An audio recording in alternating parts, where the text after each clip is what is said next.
Capítulo 12. Passeios em más condições climáticas. Passeios de inverno são tão necessários quanto passeios de verão. Tudo o que dissemos até agora se aplica ao clima de verão, que é lamentavelmente um período bastante limitado e incerto nessa parte do mundo. A questão do exercício ao ar livre no inverno e no clima chuvoso é realmente mais importante. Afinal, quem tendo condições não estaria fora de casa durante os dias de verão? Se as crianças devem receber o que é melhor para elas, elas precisam estar ao ar livre por 2 ou 3 horas todos os dias ao longo do inverno, digamos 1h30 pela manhã e o máximo possível durante a tarde. Prazeres relacionados à geada e à neve. Quando a geada e a neve estão no chão, as crianças têm momentos muito divertidos, deslizando, jogando bolas de neve e construindo na neve. Mas mesmo durante os dias mais comuns, quando há sujeira sob os pés, monotonia diante dos olhos, as crianças devem perceber, interessadas e atentas, a fim de que o coração faça seu trabalho alegremente e um grato fulgor se conserve por todo o corpo, apesar das nuvens e do clima frio. Observações de inverno. Tudo o que foi dito sobre saídas de campo e pintura de cenários, sobre a curta conversa em francês e as observações a serem anotadas no diário familiar, pertence tanto ao clima de inverno quanto ao clima de verão. E não há fim para as coisas a serem vistas e observadas. O grupo se depara com uma grande árvore que eles julgam, a partir de sua constituição, ser um carvalho. Isso é registrado no diário, e quando as folhas tiverem brotado, as crianças devem retornar para conferir se estavam certas. Muitas aves passam a se expor com mais frequência quando são impelidas em busca de comida. O gado se lamenta em cantos protegidos pela cerca.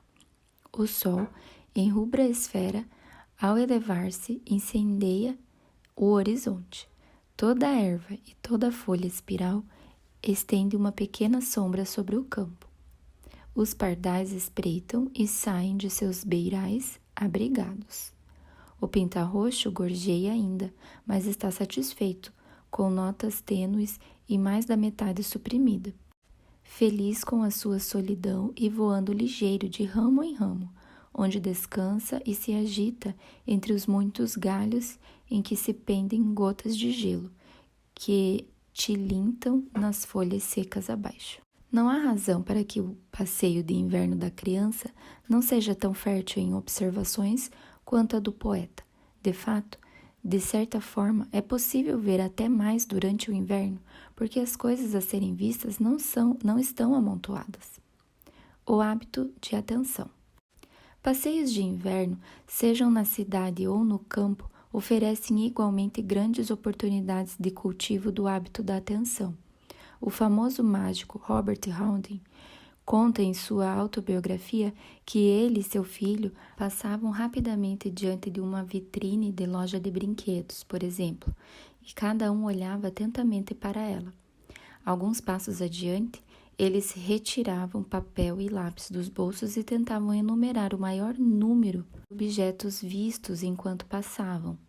O menino surpreendia seu pai com a rapidez de sua percepção, sendo frequentemente capaz de registrar 40 objetos, enquanto seu pai mal chegava a 30. E ainda, ao retornarem para conferir as listas, raramente se verificava algum erro cometido. Aqui está uma sugestão de diversão altamente educativa para muitos passeios de inverno. Caminhadas em clima chuvoso.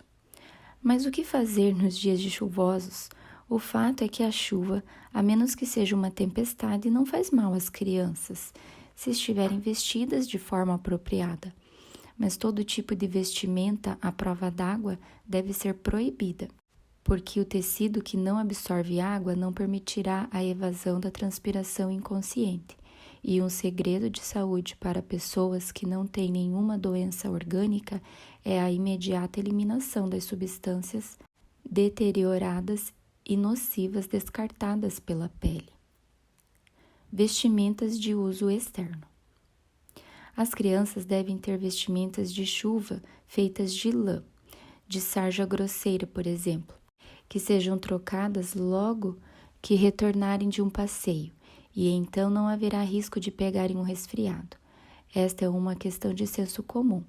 Panos molhados são colocados na cabeça de um paciente com febre. Aos poucos, os panos vão ficando secos e precisam ser mergulhados na água novamente. O que aconteceu com a água? Evaporou e ao evaporar, reduziu a temperatura da cabeça febril.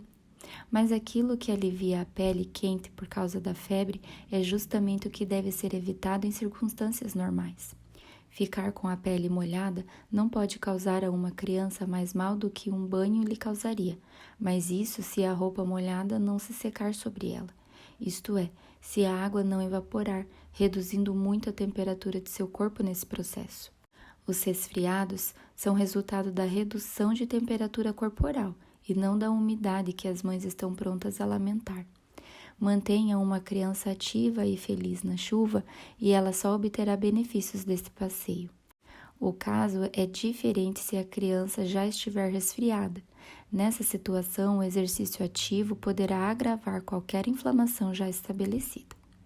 Não sei dizer se a afirmação de Hitchcock de que um banho de chuva de primavera seria uma espécie de banho eletrizante e um meio muito potente de adquirir saúde é mais do que uma bela fantasia. Certamente, a chuva limpa a atmosfera, um fato de considerável importância sobre as grandes cidades. Mas é suficiente para o nosso propósito provar que a chuva não precisa causar nenhum dano, pois o exercício diário abundante ao ar livre é de tal importância vital para as crianças que realmente nada além de uma doença deve mantê-las dentro de casa. Uma caminhada de tempo e distância curtos é suficientemente alegre para um dia chuvoso, pois sendo recebido com bom humor, até o bater da chuva é em si mesmo estimulante. A longa corrida do garotinho, isto é, um trote constante, interrompido de vez em quando, é um exercício essencial, mas é preciso respeitar a energia das crianças, evitando que fiquem exaustas. Precauções. Ao mesmo tempo, as crianças nunca devem ter permissão de permanecer com as roupas molhadas, e aqui entram em cena as roupas à prova de chuva. Elas devem ser utilizadas para manter as crianças secas durante o caminho até a igreja, a escola ou a casa do vizinho, onde não se pode trocar a vestimenta de forma apropriada. Perguntas para uso dos estudantes. 1. Por que as caminhadas de inverno são tão necessárias quanto as caminhadas de verão? 2. Que prazeres estão relacionados à geada e à neve? 3. Como as crianças podem permanecer atentas em dias monótonos? 4. Como o inverno se presta à observação? 5. Por que o clima chuvoso é saudável e necessário? 6. Que tipo de roupas são necessárias para os dias de chuva? Por quê? 7. Quais precauções devem ser consideradas? Capítulo 13. Vida de índio pele vermelha. Escotismo. O livreto de Baden-Powell sobre escotismo nos colocou em uma nova trilha. Centenas de famílias fazem agora alegres expedições muito mais educativas do que sonhavam, em que o escotismo é a ordem do dia. Por exemplo, um grupo de 4 pessoas ou mais se põe em emboscada. A melhor emboscada possível, que só é obtida após muita consideração. Os inimigos enviam um espião.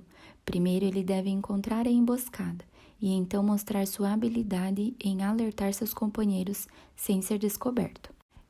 Creio que toda a família deveria possuir scouting, na falta de oportunidade de acompanhar um índio de pele vermelha na guerra. O mal da vida pré-fabricada que levamos é que não discernimos os sinais dos tempos.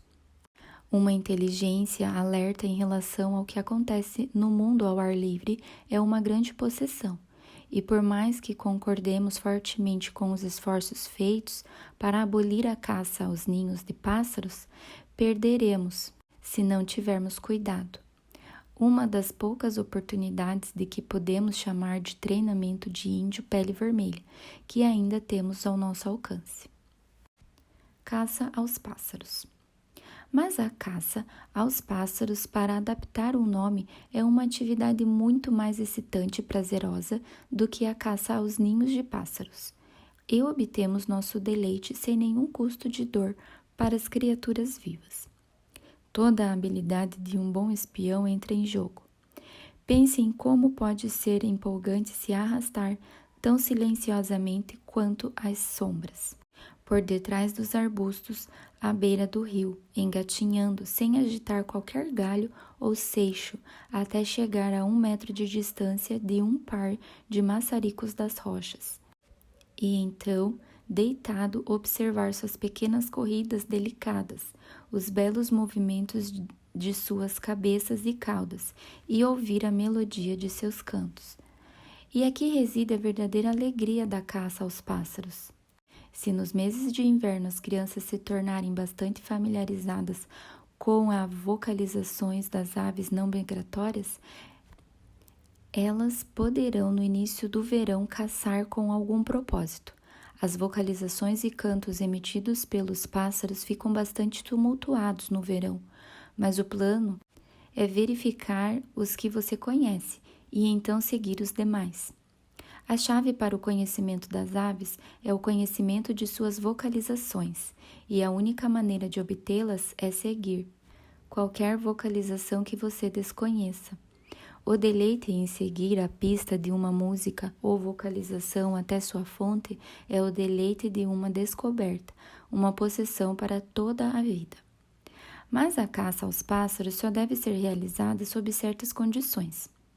Você não deve apenas estar mais silencioso que um rato, mas também não deve deixar qualquer pensamento sussurrar em sua mente, pois se você se permitir pensar em qualquer outra coisa, a prazerosa cena da vida dos pássaros passará completamente desapercebida por você. Pior, nem a própria vocalização dos pássaros será ouvida. Aqui estão 2 experiências narradas por um amante de pássaros. Ouvimos uma vocalização parecida com a emitida por um tentrilhão, só que mais lenta, e olhamos nos galhos do freixo para tentar seguir o rastro do pássaro por meio da movimentação repentina de um galho aqui, outro ali. Encontramos uma senda íngreme e rochosa que nos deixou quase ao nível das copas das árvores. E então tivemos uma boa visão da pequena e tímida carriça ocupada procurando comida. Uma vocalização ouvida de uma árvore próxima, como um borbulhar, nos atraiu para mais adiante, e então encontramos uma felosa assobiadeira e assistimos-la enquanto proferia seu trilho de cabeça erguida e garganta borbulhante. Uma alegre explosão de vocalizações veio de um arbusto próximo, e nós nos arrastamos para encontrar uma toutineira negra com a crista erguida alegremente girando de um lado para o outro no êxtase de seu canto.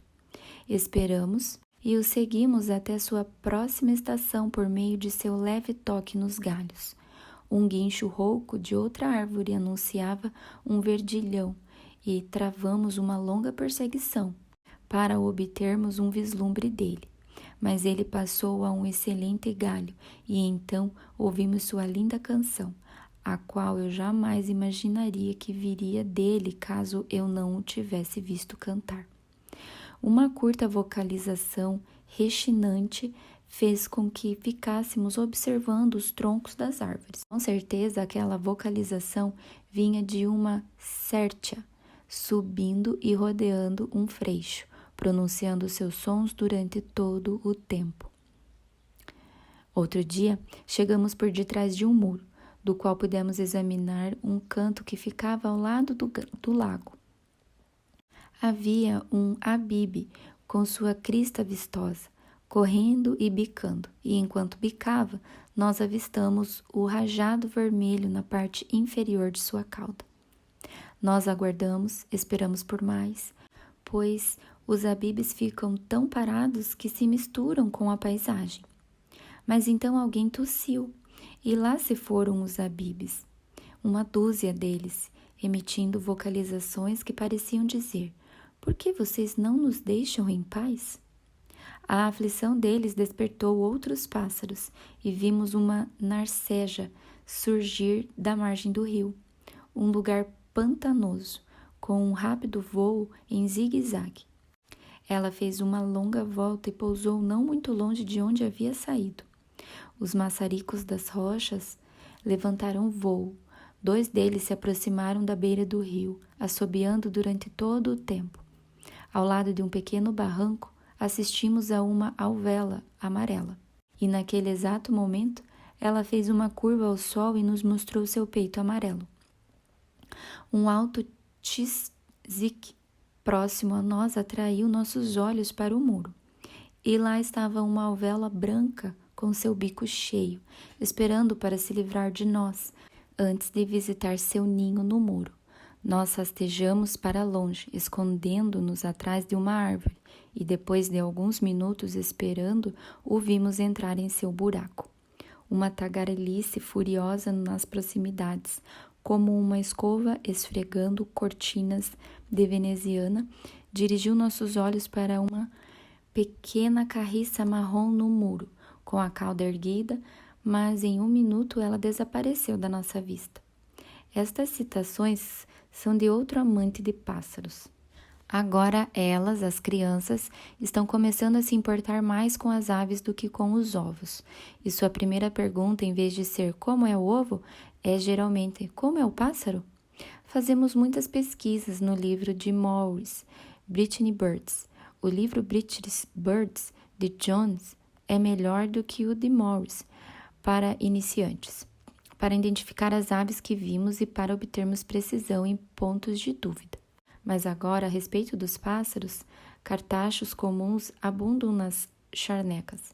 Eu fiquei com a parte inferior de minhas pernas totalmente machucadas por ter passado em meio a um arbusto espinhoso para poder observar e escutar. Primeiro que encontrei, mas fui devidamente recompensado, pois pude ver pelo menos 4 pares de uma só vez. Você conhece esses pássaros? Os machos são camaradinhas extremamente bonitos, com suas cabeças e faces negras, pescoços brancos, peitos avermelhados e costas negras ou marrons. Eles emitem uma pequena e doce canção, um pouco mais longa que a de um tendilhão, além de um grito de chit-chat quando são incomodados. Eles não fazem longos voos e costumam pairar no ar como um bem-te-vi. As andorinhas fazem um grande número de buracos nos penhascos. Nós tentamos verificar quão profundamente elas se enterravam para construir seus ninhos. Mas apesar de colocar seu braço até os cotovelos em vários buracos desertos, não consegui atingir o fim deles. Creio que meus favoritos são os rouxinóis. Encontrei pelo menos 4 pares, e quando consegui convencer as crianças a pararem de falar por alguns minutos, nós fomos capazes de observá-los corajosamente pulando para cima e para baixo nos juncos e cantando à nossa vista. Esse é o tipo de coisa que os caçadores de pássaros encontram. Em contraposição, aquelas crianças que não são criadas na gentil arte em que o olho fica satisfeito por apenas assistir e não há ganância em colecionar nem qualquer instinto violento de matar, mas ao contrário, uma alegria de possessão permanente, têm uma perda muito significativa. Perguntas para uso dos estudantes. 1. O que você entende por escotismo? Mostre o valor do escotismo. 2. Descreva uma expedição de caça aos pássaros. 3. De que maneira essas coisas devem oferecer treinamento?